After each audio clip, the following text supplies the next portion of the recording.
What if I told you the most devastating response is no response at all? That the sharpest weapon isn't a word, it's the space between them. People crave closure not because they need peace, but because they fear confusion. They want you to explain yourself, to argue, to plead your side of the story. Why? So they can twist it, so they can regain control of your narrative. But when you don't explain, when you don't argue, you become a riddle their ego can't solve. That's the power of silence. That's the revenge that doesn't look like revenge, because silence doesn't confront. It mirrors. It forces them to hear their own guilt echoing in the emptiness. It's not ghosting, it's psychological warfare. And the moment you understand that, you stop defending your growth to people who never deserved access to it in the first place. Comment this now if you've felt the shift inside you. I don't argue, I upgrade. This is where your transformation begins, not in noise, but in control. Number 1, the shift begins. Change doesn't always announce itself. It doesn't always come with a speech or a warning. Sometimes it begins in the silence of your decisions, the moment you choose not to react, not to defend, not to explain. That's when the shift begins. You stop being predictable, you stop being accessible, and to them it feels like betrayal, but to you it feels like evolution. You no longer respond to bait. You no longer rush to clarify yourself. You've stepped into a version of yourself that prioritizes peace over performance. And suddenly, they feel the tension. They sense the distance. But they don't know why, and that not knowing, it drives them mad. Because people expect you to beg when they ignore you, to chase when they withdraw, to justify yourself when they attack. But when you do none of it, when you simply go silent, you force them to sit in their own uncertainty. And that uncertainty will do what no argument ever could: break their illusion of control. Number 2, the power of silence. Silence isn't absence, it's presence, intensified.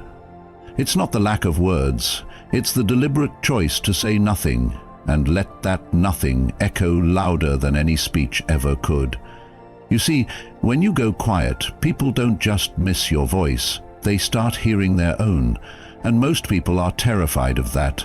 They're not afraid of your silence, they're afraid of the thoughts it triggers, because silence is a mirror, and not everyone is brave enough to look into it. When you used to argue, they had control.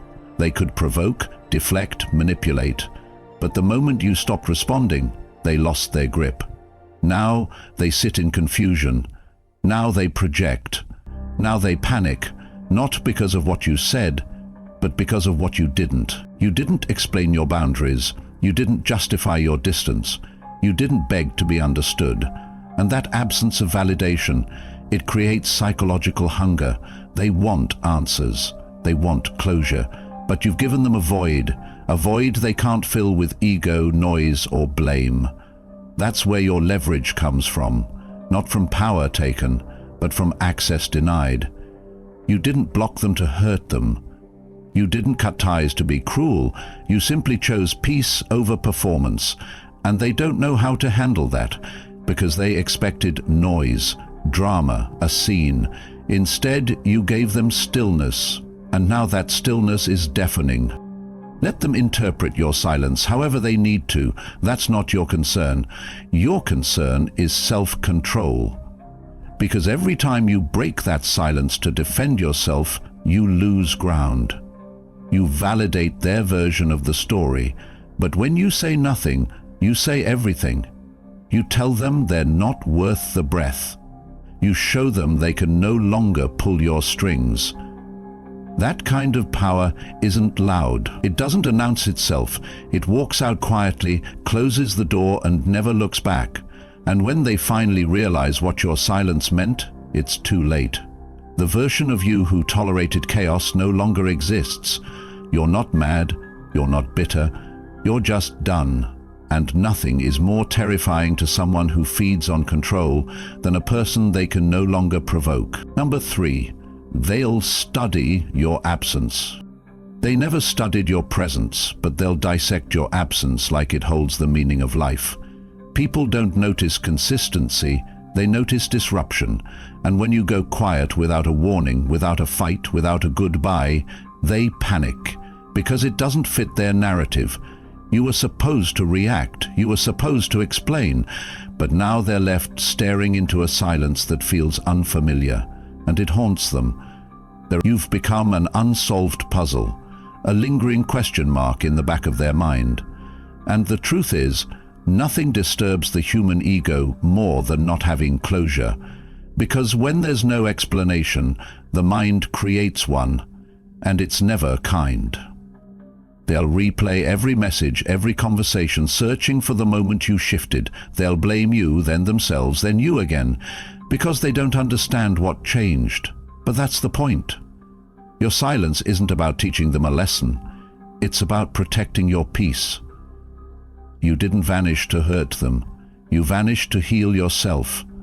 And now, without realizing it, they're doing the emotional labor you used to carry, the overthinking, the second-guessing, the sleepless nights. It's no longer your burden, and as they spiral deeper into the mystery of you, you rise above it, clear, composed, distant. They may reach out, not out of care but curiosity, because people don't want you back, they want back the access they once had. And when they realize you've outgrown that version of yourself, they'll study your silence even harder, hoping to find a crack in your calm. Don't give it to them. Let them sit in the discomfort they created. Let them analyze every word you're no longer saying, because in their world, your absence became the loudest presence of all. Number 4, control by not reacting. You don't control people by raising your voice. You control them by not responding to theirs. The moment you stop reacting, you stop being predictable. You remove their ability to trigger you. And that right there is the death of their power. They say something cruel, and you say nothing. They throw bait, and you don't bite. You become unreadable. And the unreadable cannot be manipulated. That's when you truly become dangerous, because they no longer know where you stand, what you're thinking, or how to reach you. You've left the battlefield without a scratch, and they're still swinging at shadows. People are addicted to reaction. They thrive on pulling you into the chaos, watching you defend, explain, crumble. But when you stay calm, when your face doesn't twitch, your tone doesn't shift, and your silence remains sharp, they feel powerless, because they realize nothing they say can touch you anymore. That's psychological dominance. That's control without aggression. You don't need to shout to command the room. You don't even need to speak. Your stillness does what their noise never could. It exposes them. Control isn't about overpowering others. It's about mastering yourself. When you don't react, you own every moment. You dictate the emotional tone of the space. And people start adjusting to you, not the other way around. You become the thermostat, not the thermometer. And the people who once thought they could provoke you, manipulate you, or control you, start to fear you, not because you're loud, but because you're unmoved. Number 5. Self-mastery over emotion. The highest form of power isn't control over others, it's control over yourself. When you stop being ruled by your impulses, your emotions, your need to explain, you become untouchable. Most people are slaves to how they feel. They lash out when triggered, plead when insecure, argue when misunderstood. But you've learned the art of restraint. You don't flinch, you don't chase. You don't need to be understood to be at peace, and that calm detachment, it rattles people.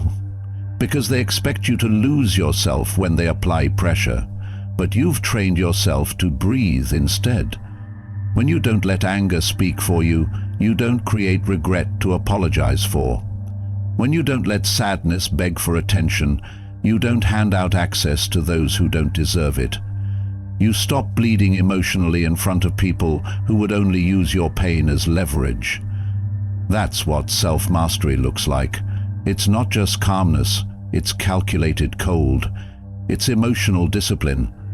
And it's rare. Most people think power is in dominance, in raising their voice, in being feared. But real strength is the ability to feel everything and reveal nothing. You can't control what they say, you can't control what they believe, but you can control whether it touches you. And when you become that still, when your mind doesn't chase, when your emotions don't leak, you become a fortress. Their games fall flat, their provocations dissolve, and your silence becomes your signature. Not because you're weak, but because you're no longer wasting fire on people who only show up with smoke. Number 6. Don't argue, don't explain. You don't argue with people committed to misunderstanding you. You don't explain yourself to those who benefit from misinterpreting you. That's a trap, and you're done falling for it.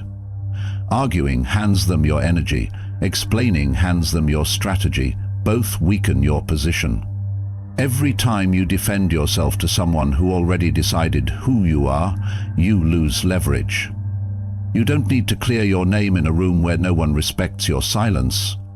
You walk out, you shut the door, and you let the silence speak on your behalf. When you argue, they think they matter. When you explain, they think you need them to understand. But when you do neither, they're left exposed, alone with their story, alone with their guilt, and it eats at them. People want you to engage because engagement means attachment. The moment you stop engaging, you break the invisible thread they use to pull you back. You remove the illusion of influence. They call you cold, arrogant, difficult. Let them. That's not your burden. That's the consequence of no longer tolerating manipulation disguised as connection. Don't argue. Don't explain. Let them talk. Let them assume. Let them spin the narrative however they need to protect their ego. You don't correct them. You don't reply. You simply disappear from the dynamic and leave them wrestling with a silence they never expected. That's not pettiness. That's power. Number 7. Let them wonder. Let them wonder why you changed. Let them lie awake in silence, replaying conversations that felt meaningless at the time, but now feel loaded with hidden messages. That's the price of taking someone for granted. Not anger, not confrontation, not revenge. Just this. Unanswered questions echoing inside a mind that once thought it knew you. You didn't explode. You didn't argue. You didn't explain. You just changed the temperature and walked out of the room. That subtlety, that calm, calculated absence, that's what haunts them. Because people expect chaos when you're hurt. They expect emotional outbursts, dramatic exits, teary confessions. But you gave them none of that. You gave them silence, cold, surgical, clean. And that unsettles them more than rage ever could. They don't know when you switched off. They don't remember the exact moment your replies grew shorter, your eyes grew colder, your voice grew distant. But they feel it now. In every second you're not around. You've become a gap in their reality, a glitch in the rhythm they took for granted. And what confuses them most is that you're not bitter.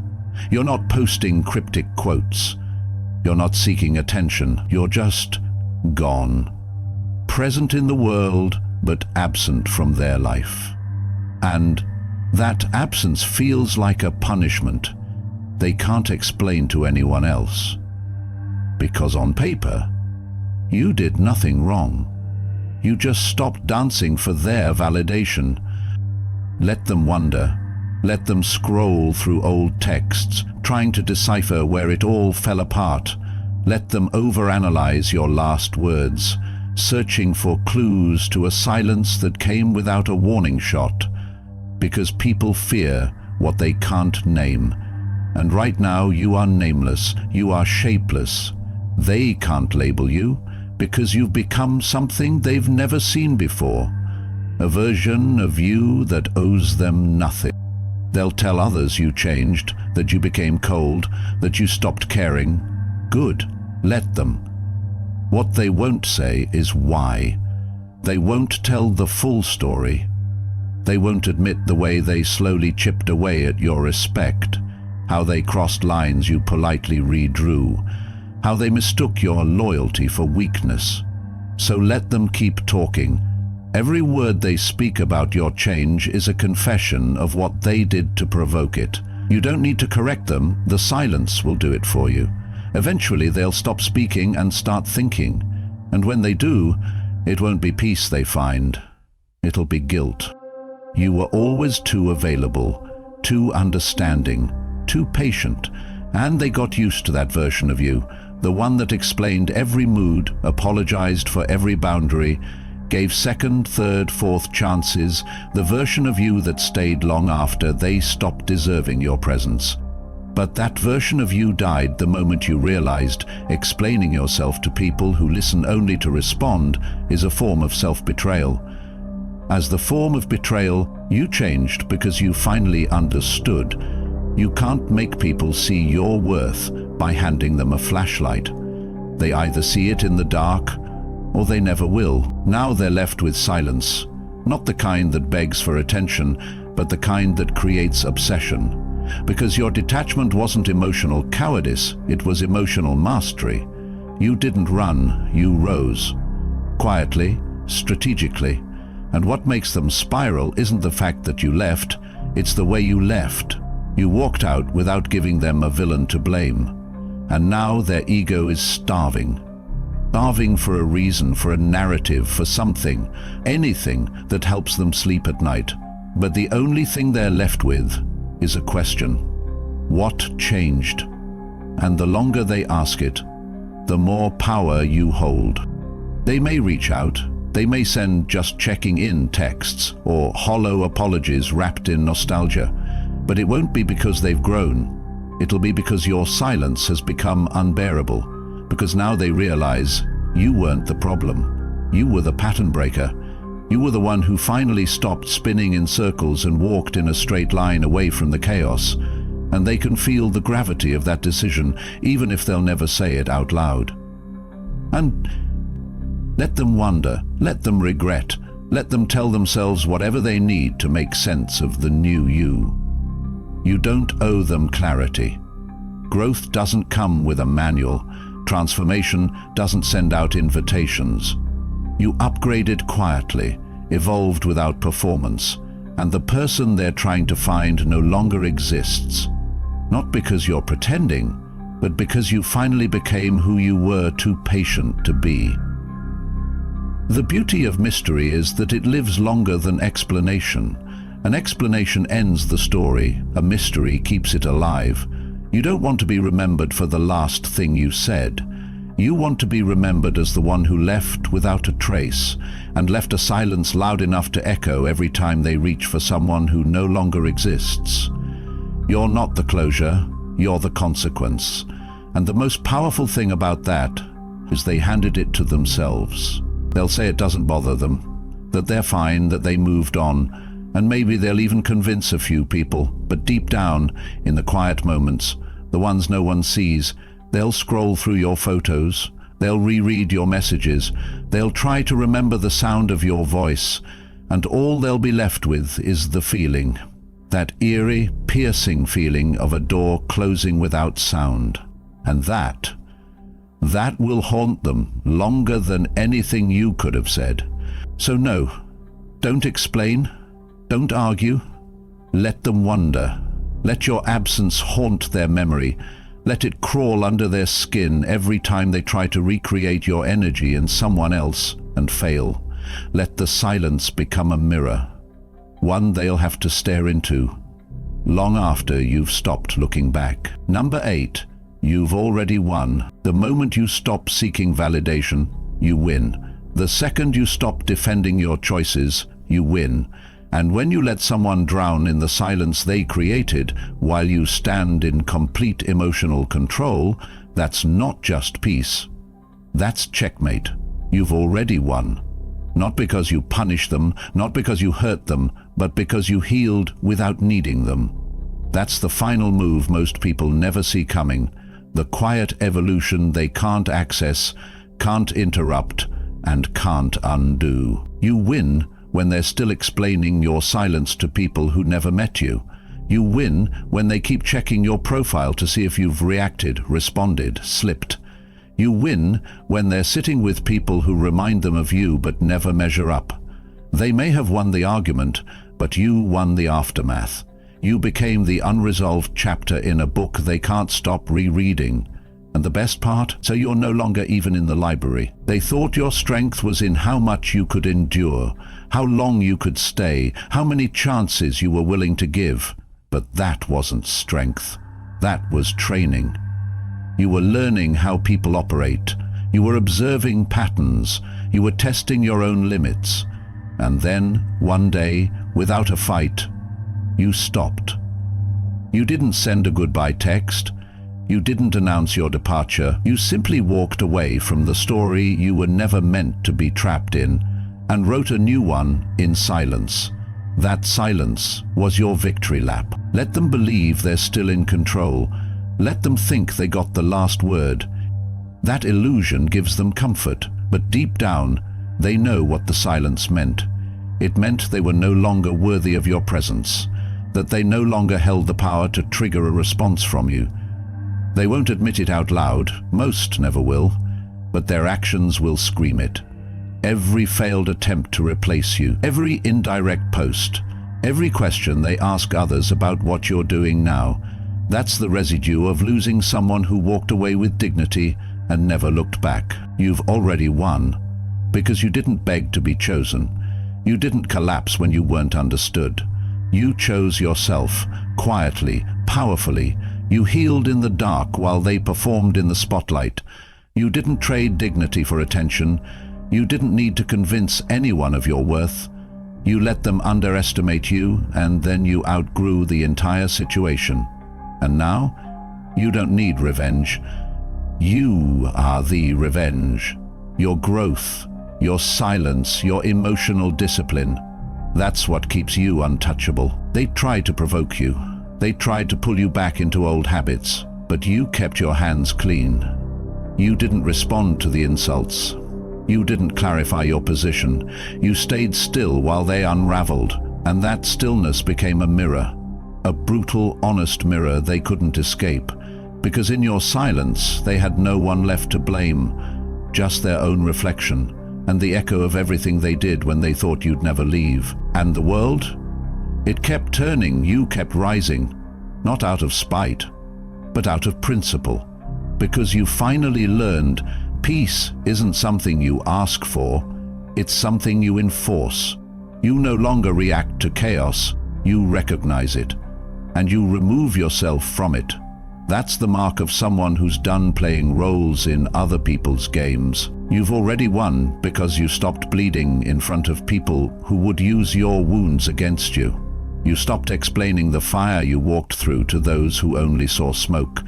You became the lesson, not through revenge, not through rage, but through refinement. You built a life so disciplined, so calm, so far removed from their emotional volatility, that the silence itself became a monument to your growth. And while they may never admit it, they'll feel it every time they meet someone, with your kindness but without your depth, your presence but without your energy, your attention but without your detachment. They'll feel what they lost without you having to lift a single finger. That's when you know you've already won. And the best part is, you did it without a word. Number 9, the final reminder. Don't argue. Don't explain. Let them wonder. That's the mantra now. That's the law. In a world obsessed with reaction, you become powerful the moment you stop giving them what they expect. You stop trying to be understood by those who don't listen. You stop breaking yourself into pieces to prove a point. You stop explaining to people who were never truly curious, only entitled. And when you do that, when you finally master the restraint to say nothing where others would have screamed, you become something they can't touch. You become the unsolved mystery that gnaws at them in silence. Understand this: if they could shake you, they would have. If they could pull you back into their chaos, they would have, but they can't, not anymore, because you finally stopped giving them emotional currency. You stopped making withdrawals from your dignity just to keep their comfort intact. You stopped allowing disrespect to be softened by your compassion. You burned the bridge, but without smoke, without fire, without warning. That's not cruelty. That's clarity. Let them think they've won. Let them laugh louder, move faster, post more. It doesn't matter. You're not playing that game anymore. You're not even in the same arena. While they're reacting, you're rising. While they're seeking attention, you're building control. While they're wondering where you went, you're mastering the art of never returning. They may have loud victories, but your quiet wins last longer. You'll be tempted to explain, to defend your shift, to clarify your peace. Don't. They won't hear you. Not because they can't, but because they refuse to. Understanding you would mean confronting their own behavior, and most people would rather villainize your silence than admit their role in your withdrawal. Let them. You owe them nothing, not even closure. You don't have to be heartless to protect your heart. You don't have to be cruel to create distance. You just have to stop performing, stop convincing, stop saving people from the consequences of losing you. The truth is, some people never appreciate calm until they're trapped in chaos without you. Some never respect boundaries until they crash into them, and some will only realize your value when they hear nothing from you ever again. That's the price of access. It was always too cheap. Now it's locked. Now it's sacred. Because you finally understand, not everyone deserves front row seats to your life. Some only came to steal the spotlight, and now that the curtain's closed, they're still in their seats, hoping the show restarts. But you're gone. You've left the stage. You've exited the story. Let them wonder. Let them rewrite the past in their head. Let them twist the silence into anything they need it to be. But you stay still. You stay disciplined. You stay far, far away from the noise. Because your new life, your new energy, your new standard, it requires silence. It requires self-respect. It requires peace. And the moment you defend that peace instead of your past, you never lose again. So if you're still listening right now, I want you to comment it one last time. I don't argue, I upbraid. Not for me, not for them, for you, to mark the shift, to confirm the transformation, to solidify that this is no longer theory, it's your new way of life. And if this message hit you, if it reached the part of you that's been holding back, explaining, defending, arguing, then you know what to do now. Don't speak, don't react, don't explain. Let them wonder. Like this video, subscribe, and never explain your evolution to anyone again.